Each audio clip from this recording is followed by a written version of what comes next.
So this morning, my next guest sent a letter to Gary Gensler, chair of the SEC, and Robert Cook, CEO of the Financial Industry Regulatory Authority, is also known as FINRA.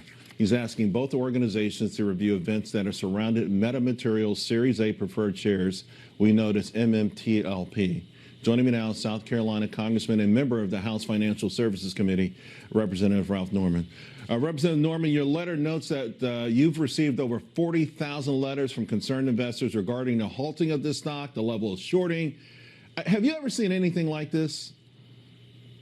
You know, Charles, I really haven't. I mean, if anybody that invested in this company is definitely not going to be a Santa Claus this year.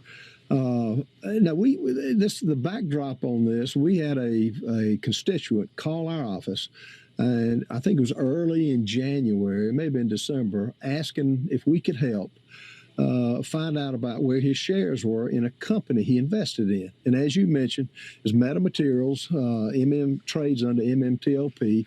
It was been trading since 2021. It's a nanotechnology company that makes small products. It's like, I understand it, the cloth that water beads up on. It's that kind of technology. But in any event, in the summer of 2022, the SEC approved a Form S-1 for the formation of a new company, which all the shares of Meta were transferred to this Next Bridge Hydrocarbons. And in December 9th of 2022, FINRA issued a U3, which is rare from what I'm being told, that prevented the shares from being sold or traded. Yeah. And he was trying to find out where his shares were. He's got a lot of company. And by the way, these are relatively small investors, a lot of these folks. Some of them it's the first time investing. And I think it's a damn shame the way it's begun for them. Back on September 28th, you had a chance to ask Gary Gensler if he was familiar with MMTLP. He played it very coy. He said it, quote, not very deeply, although I thought it was ironic because he did mention the stock during a hearing on the 13th of that same month, where he said he could not confirm nor deny if there was an SEC investigation. So here we are again. You're writing them once again. But again, I'm trying to figure out the bizarre behavior on the part of regulators in this case. Well, Charles, we had him in a hearing, and he tap danced around it, like you said. He knew exactly what was happening.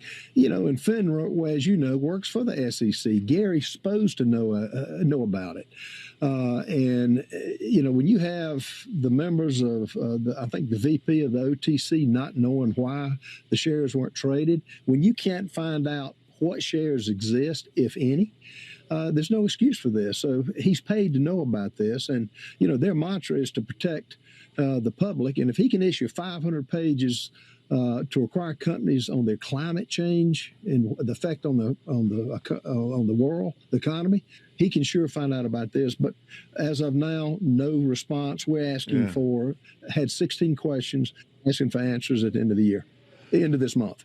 End of this month, okay. And I hope that happens. In the meantime, individual investors who are watching this, you're a capitalist. You're a very successful American capitalist. People look up to you. That's why they elected you into office. They want you to bring that kind of thinking to Washington, D.C. But how can people have trust in a system that, to your point, is more focused on ideology like ESG than whether, you know, people can simply buy it? The Wall Street Journal dissed the shareholders of MMTLP, suggesting that the trading halt was their fault because it's a risky stock. Is it the role of FINRA and the SEC to stop stocks trading arbitrarily because they think they're risky? That's not their role. How can people trust the stock market? Well, under this administration, they can't.